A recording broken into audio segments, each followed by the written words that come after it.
What's up everyone, OJ here. Welcome back to another video, and as we roll towards E3, I thought it'd be a good time to talk about why this year's E3 for Nintendo could be their best year yet, because the last time that we had a truly amazing E3 from Nintendo was all the way back in 2008. You guys remember that one?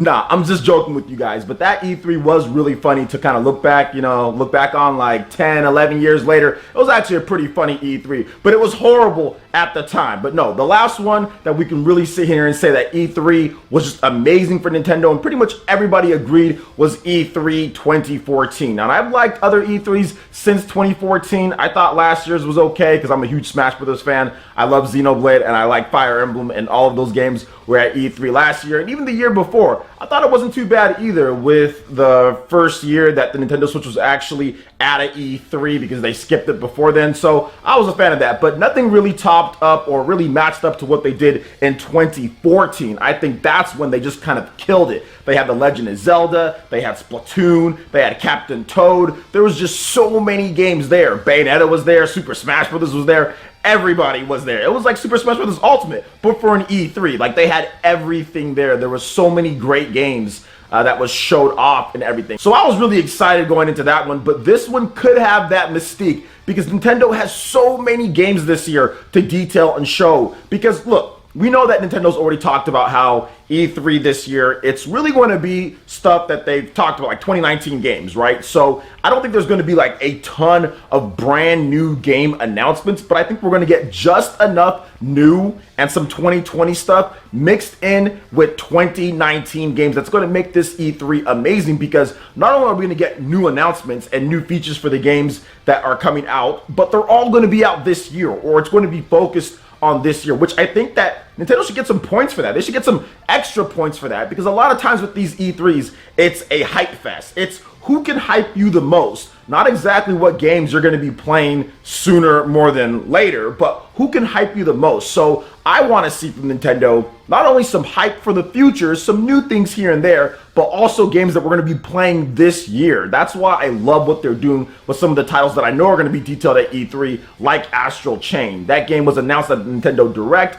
a couple months ago, and then it's going to be dropping this August, but we still have a lot to know about that game. So while it's a game that we know about, there's still so much they can show off at E3. So I'm excited to get more information on games like that. But here are some of the reasons why this is going to be Nintendo's best E3 since 2014. And once again, the sheer amount of games. Astral Chain, Animal Crossing, Pokemon Sword and Shield. There's just so much stuff to go into. And when I'm talking about E3, I'm talking about the whole experience, not just the Nintendo Direct at E3, but also the tournaments that they're going to be doing. They're going to have multiple tournaments for Super Mario Maker 2. They're going to have Splatoon 2. They're going to have Super Smash Bros. Ultimate. They're going to have a Pokemon Direct before their shows as well. So the whole experience for Nintendo is going to be amazing, but the games definitely are going to be there. We still need to see a lot more stuff. For example, Animal Crossing, Luigi's Mansion, Pokemon Sword and Shield. All of those games were predominantly handheld games with the 3DS and not on Nintendo's Wii U home console. And now we're getting those on the Nintendo Switch, and those are going to probably be at E3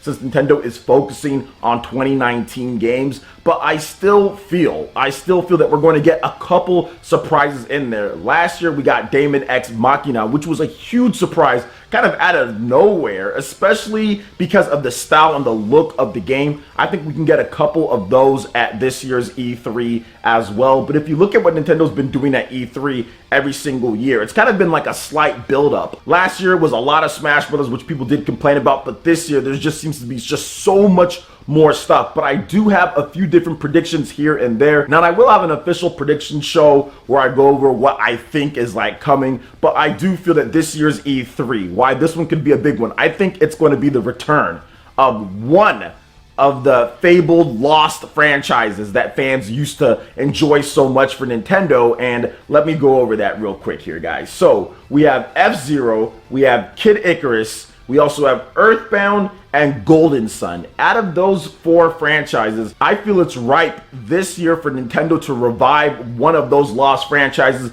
and bring it back in a completely different way that we didn't see. Because Nintendo has done it before, right? We can look at stuff over the years. Metroid, that was a franchise, 2D, side-scrolling type of game, completely reborn in 3D and in first person. Look at a game like Kid Icarus Uprising. You had a 2D side-scrolling game completely reborn as a rail shooter and as a 3D action game. Completely crazy stuff. And then even if you look at The Legend of Zelda Breath of the Wild, which was a open-ended type of game, completely reborn and rebuilt into a more action-focused open world adventure that pits you against the elements of nature. It was just phenomenal. So could we see one of those huge revamps with one of these franchises? I think so at this year's E3. That's probably going to be like the big surprise. I think we're going to see something like that. Now, Nintendo has been doing crazy stuff when it comes to E3s over the years. They've been doing like the robot chicken stuff and all of that, and they're going to do a direct at E3, so I don't think it's going to be anything too crazy, but it's going to be interesting to see how they adapt, because this will be the first E3 in like what, 14, 15 years since we get no Reginator. No Reginator at E3, no silly Reginator, my body is ready, purple Pikmin. All of that stuff's not going to be there. So that's why I think this could be Nintendo's most interesting and best E3 yet, because it's so intriguing. What's going on? They got a ton of different games. They've got a bunch of momentum with the Nintendo Switch when it comes to sales.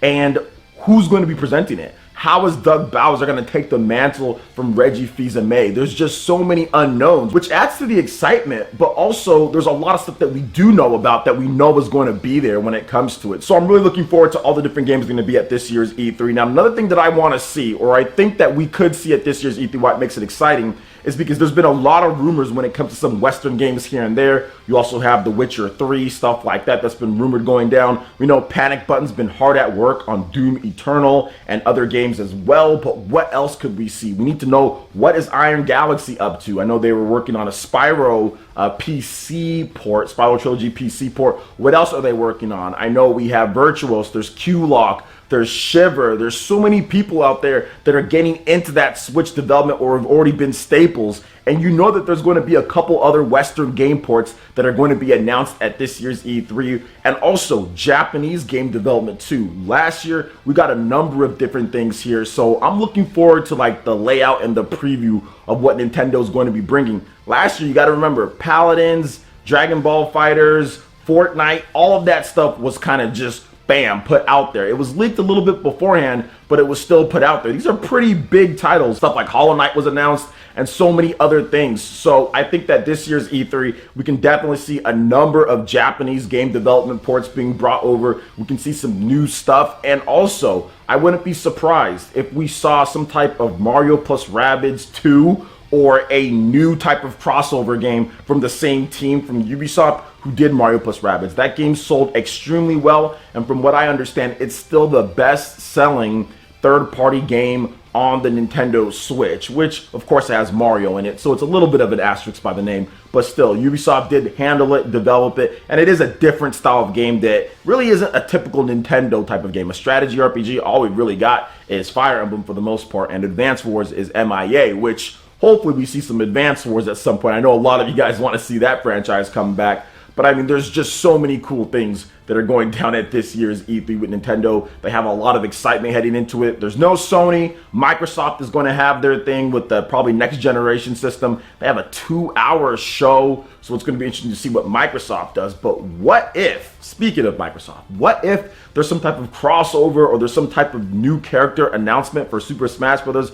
A lot of people have been talking about Banjo or Steve for Smash, so I think that's another exciting thing and why Nintendo could have their most exciting E3 since then, because Super Smash Bros. Ultimate is the biggest Super Smash Bros. Game of all time. It is the best-selling and the biggest Super Smash Bros. Game of all time. So that type of hype heading into it with this whole Fighters Pass and what could be going down and with Microsoft just adds to the intriguement and what this could be. Because if they drop a Microsoft character, you know, if it's like Banjo or Steve, that's going to be huge on top of all the other stuff that they already have here. So I'm excited to see what's going down with Microsoft and what they announced too. There could be some type of like Game Pass deal, or there could be Ori and the Blind Forest. That adds to the excitement. So once again, man, I do think that this year's E3 could be Nintendo's best, because I have a number of different things that I didn't say in this video and I kind of want to say for a different one. So we'll probably have to wait for that. So what do you guys think about this year's E3 and what could be going down with Nintendo? What do you guys think? Could this be their best E3 or their biggest E3 since 2014? Let me know your thoughts in the comment section below. All right, guys, that wraps it up for this video here. Go and check out the links in the description below. We got Facebook and Twitter. Go and give us a like and a follow on our social media. Hit that like button if you did like this video. Let me know you guys want more content like this going forward in the future. And subscribe to PlayerEssence for this RPG, Japanese, and Nintendo gaming news. Thank you so much for watching, and we'll catch you guys for the next one. Peace.